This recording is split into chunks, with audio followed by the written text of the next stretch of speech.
Tumataas nga ba yearly ang interes sa G-Loan? Sharing my G-Loan history. E tara, alamin natin.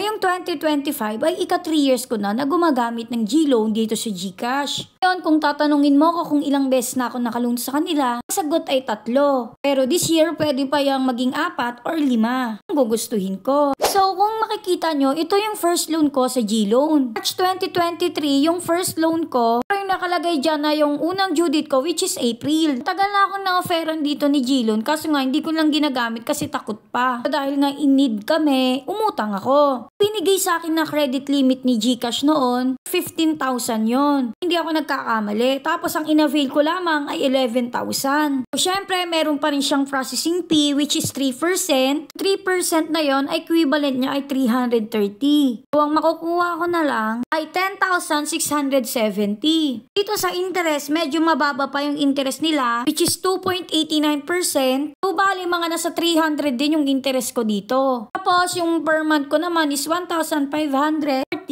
Need ko to bayaran sa loob ng 9 months. G-Loan naman ay payable up to 9 months. Meron din yatang 12 months pero para sa mga malalaki na yata yon. So, ito naman yung second loan ko. Nag-advance payment ako para makapag-loan agad. Second loan ko ay pumatak ng December. Makikita nyo dito, ang first due date ko ay January 26, 2024 na. Credit limit ko dito ay 25,000. Pero dahil di ko naman kailangan yung 25,000 at masyado siyang malaki, ang niloan lang namin ay yung 13,000 lang. Processing fee, ganun pa rin, 3% pa din, is 390 naman siya. Nakuha ko lang dito ay 12,610. Mapapansin ninyo, yung interest rate dito ay tumaas na talaga. 3.59% yung interest kada buwan. Papatak din siyang 460 ang interest kada buwan. Kung mapapansin ninyo, tumaas talaga yung monthly ko, which is 1,900. Itong loan ko na to, hindi ko pa natatapos. Pero binudol ako ni G-Loan at inoferan agad ako ng get another loan. So, sa mga hindi pa nakakaalam, ito siya. Kahit may ongoing loan ka pa is, hindi kayong makautang. Siyempre, dahil gusto ko itry yan, get another loan ako ulit. Pero ang ginawa ko, binayaran ko muna yung isa ko pang loan para isang loan lang yung babayaran ko. Yung second loan ko kasi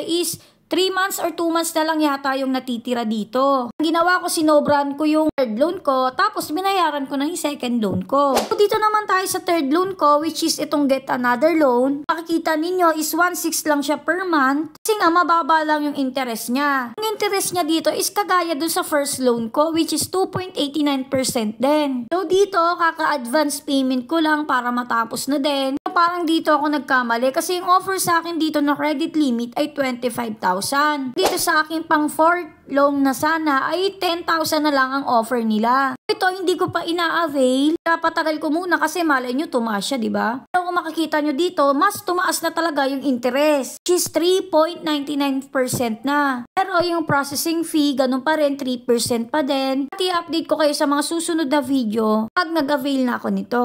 Ayun nga na, sana may natutunan kayo sa video na ito. Thank you for watching. Yan na.